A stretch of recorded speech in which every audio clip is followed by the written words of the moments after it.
Welcome everybody, it's Jamie Trudell, the Rugged Retiree. Today we're going to be flying a drone. And I know what you're thinking. Back when you were got the kid, the helicopter, Christmas time, you ended up crashing into the Christmas tree and you got yelled at by the wife.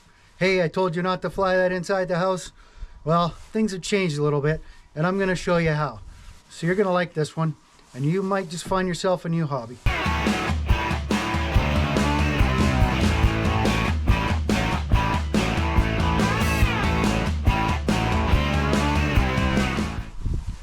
So before we get going there, I'd like to just say click like and subscribe. It really helps promote the channel.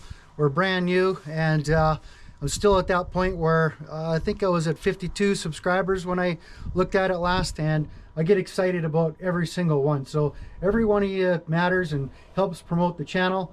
And yeah, the more people click subscribe and like or leave a comment, the more we can push the channel out and more people will see it and enjoy the same content that you're enjoying right now. Okay. I was flying kind of close to a hawk nest one time, and the hawk actually come out of the thing. I didn't realize it was there, but they end up chasing my drone, and they will end up crashing you if that's what their intentions are. They don't want anybody near the nest, so make sure you're careful out there of not going to any bird sanctuaries and that kind of stuff. So this here's my drone here, and this drone's pretty old. It's about 10 years old, 11 years old, and there's this particular drone here is over 250 grams, and because of that I need to have a license. So when you have a drone and you're shopping for one, if you don't want to go through the process of getting the license, then make sure you look and see that it's under 250 grams and you're okay. You still need to fly according to basic aviation rules, and the biggest thing is just to stay away from the airports and that kind of airspace where aircraft will come in, helicopters and that kind of stuff.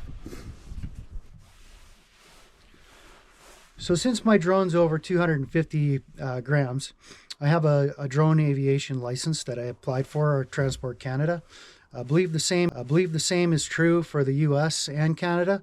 If your drone is over 250 grams, you need a license. And which license that you get depends on what you're going to be using it for.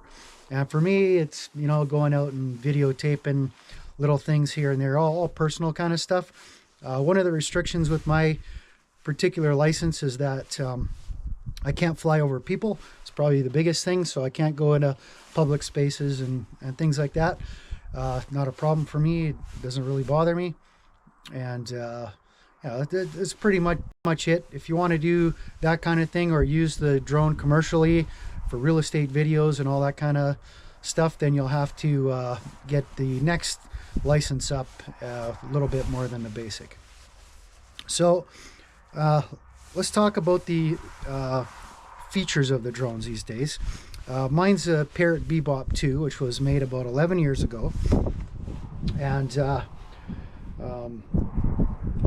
the technology from my drone is quite significant less than the technology of the drones for today. I seen cheap drones as low as $200 just on Best Buy when I was researching this a little bit, and man, they've got auto sensing technology, so what that means is that they won't fly into trees or buildings on their own. They'll actually put the brakes on and not allow you to fly into that airspace, so that's pretty cool. So it's not that it's going to make it impossible to crash, it just makes it a lot harder. Geofencing technology is there, so if you're in airspace that's too close to the airport, it won't actually allow you to take off with the drone. So those features are all built in now. My drone still has the follow me, it's called, technology, and the new ones have it as well, where you essentially make yourself a target, and if you're out snowmobiling or you're on your mountain bike or you're out on your boat or whatever, the drone will actually follow you around and until you call it back into your space. However, something to keep in mind that a lot of the drones, or probably all of the ones that are here now, have a technology built in. It determines whether it's got enough battery to get back to where it took off. So everything is all GPS based, and it's not that scary. What happens is wherever the drone takes off from, it wants to land back in exactly that spot, and that's in case it gets lost or you lose communication with the drone. Like for mine, if it loses communication for 20 seconds, it just automatically zips right back and hovers 1 meter above where it took off from. And I'm going to demonstrate that for you here as well. Flying a drone is a lot easier than it used to be. A lot of it's hands off, and it's quite enjoyable. So I'm going to give you a little demo here of my drone, and let's make sure we don't crash it. I don't think I'm going to crash it. Let's see if this works here. So we're going to take off.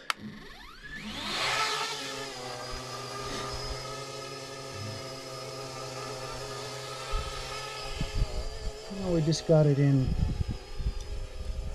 video mode here right now.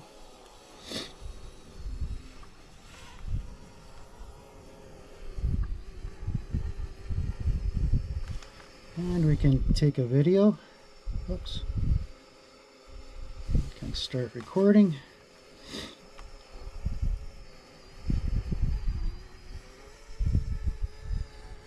And we're just watching the screen as we go.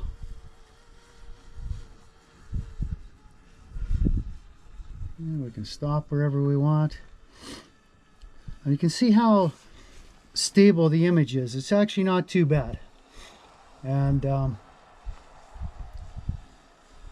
we can turn, and it's pretty windy out here right now, so it's actually holding its own in the wind, which is awesome. And we can continue to go here. Now this particular range is good up to about 2 kilometers. That's actually considered quite low for today's drones. So that's what it is. And I'm just going to demonstrate the return to home feature. So let's say I'm out there and I visually lose sight of my drone. I absolutely cannot tell where this drone is. I've lost sight of it, but it's out there, I know, somewhere. I can see here that it's 113 meters away and it's 9 meters off the ground. Now I can go up more, and you can see the elevation gaining 13, 14, 15 as it's going nice and slow. And to demonstrate the return to home feature, I'm going to push this little home button here. And this is all hands off now. I'm not doing anything. I'm not touching anything with the controls.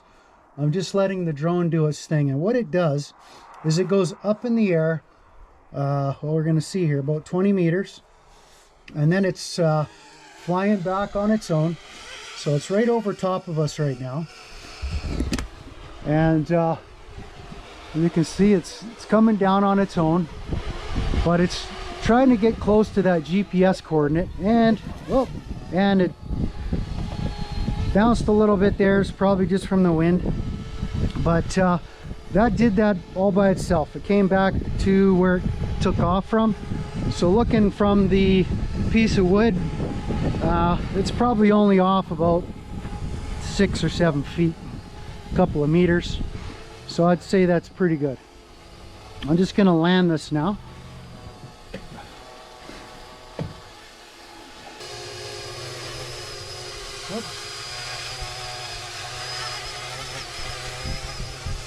A little windy. I'll try to get it down a little further. Okay, so not too bad. But that's that's how easy it is to go for a flight and then come back and not lose the drone, not worry about crashing and stuff. And what's really cool is those newer drones that have the sensors. If there was a tree in the way, a building, any of that kind of stuff, it would actually come up to it and stop. I'm not sure if it'll actually navigate around it, but it will not actually crash into the building, which is definitely an improvement over the drone that I have for sure. Recording here.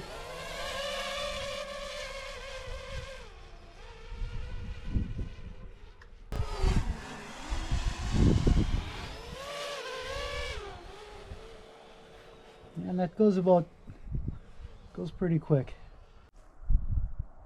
So there's just one more thing that I want to show you that a drone over 250 grams is really good for. Are you ready? What happens next might not be recommended by the manufacturer. I have a tendency to test things a little bit. Let's see. So remember what I was saying back at the lake?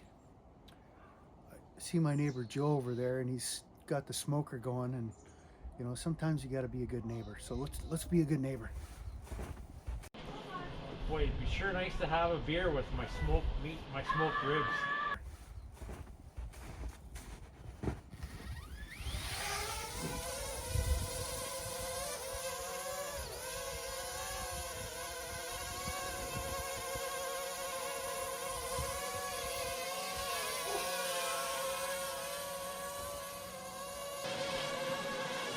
Oh, these look so good. It'd be good to have a beer. Hey.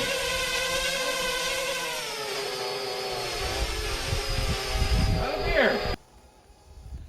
And that's how you be a good neighbor.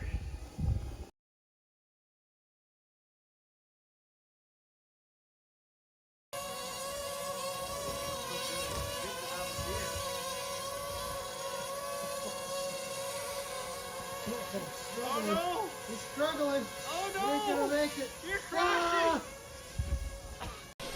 Hey Joe, want a beer? I love a beer! Come on! Get that cherry up! Oh! Can't see it.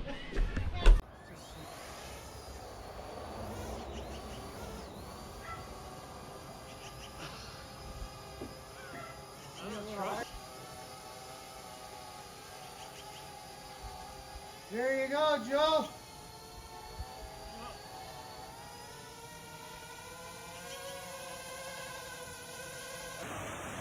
So I'm out at the claim here, grabbing a little bit of drone footage. Crashed the drone. It's over there. See it up in the tree? Yeah, I don't know if you can quite see it from here. Anyways, it's about 8 meters high. But I got a couple saws here. Gonna see if I can't get it down. Okay, that drone might not have been recovered, but I have a backup. You always gotta have a backup. Well, everybody, that was a great video to do. I really enjoyed doing that one. Droning is just another one of my hobbies, and I hope that you enjoyed the adventure as well. Now, I can't guarantee that you'll never crash buying a new drone, but the chances are quite a bit less than what they were 10 years ago. So, click like and subscribe, and I hope to see you on the next one. Take care.